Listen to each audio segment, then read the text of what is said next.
ब्राह्मण समाजाच्या आमरण उपोषणाला वंचित बहुजन आघाडीचा जाहीर पाठिंबा। जिल्हाध्यक्ष डेव्हिड घुमारे चमन येथे केले जाहीर।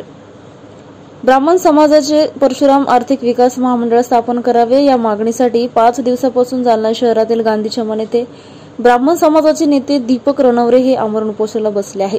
मात्र त्यांच्या या उपोषणाकडे शासन जाणून बुजून दुर्लक्ष करत आहे आणि दिवसादिवस त्यांची तब्येत बिघडत आहे। त्यामुळे त्यांना जाहीर पाठिंबा देण्यासाठी आज दिनांक 19 सोमवार रोजी 2 वाजेच्या सुमारास वंचित बहुजन आघाडीचे जालना जिल्हाध्यक्ष डेव्हिड घुमारे हे उपोषणस्थळी आले असता त्यांनी सरकारला इशारा दिला आहे की लवकरात लवकर ब्राह्मण समाजाच्या मागण्या पूर्ण कराव्यात, नसता तीव्र आंदोलन छेडले जाईल व ब्राह्मण समाजाच्या आमरण उपोषणाला व मागण्यांना त्यांनी जाहीर पाठिंबा दिला।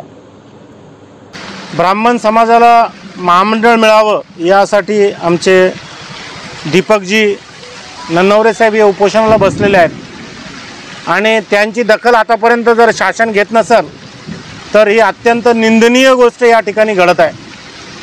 कारण 14 मध्ये पासून तर आतापर्यंत बीजेपीचं त्या ठिकाणी गव्हर्नमेंट आहे। या ठिकाणी त्यांची रास्त मागणी आहे की या ठिकाणी महामंडळ झालं पाहिजे। आमची त्या ठिकाणी बाळासाहेबांची भूमिका आहे, आमचे नेते आदरणीय बाळासाहेबांची, की यांचा सर्वे झाला पाहिजे, यांच्यामध्ये पॉवर्टी लाईन ठरली पाहिजे आणि जो समाज त्या ठिकाणी महामंडळ मागतोय त्याची गरज आहे म्हणून त्या ठिकाणी तो मागतोय आणि ते देणं शासनाची गरज आहे।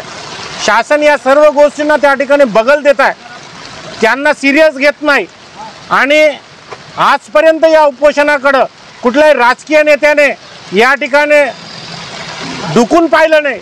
कारण इथे मताचं राजकारण त्यांना करता येत नाही, इथे समाजाच्या आर्थिक विकासासाठी राजकारण आहे, त्या ठिकाणी नेत्यांची गैरहजेरी आहे।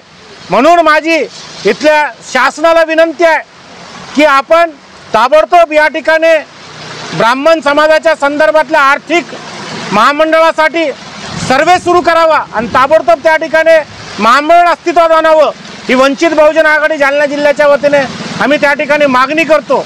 आणि जर शासनाने त्यांच्याकडे लक्ष दिलं नाही तर आम्ही तीव्र स्वरूपाने त्यांच्या पाठीशी उभं राहून या आंदोलनाला अधिक तीव्र कसं करता येईल याच्याकडे आम्ही त्या ठिकाणी लक्ष देऊ।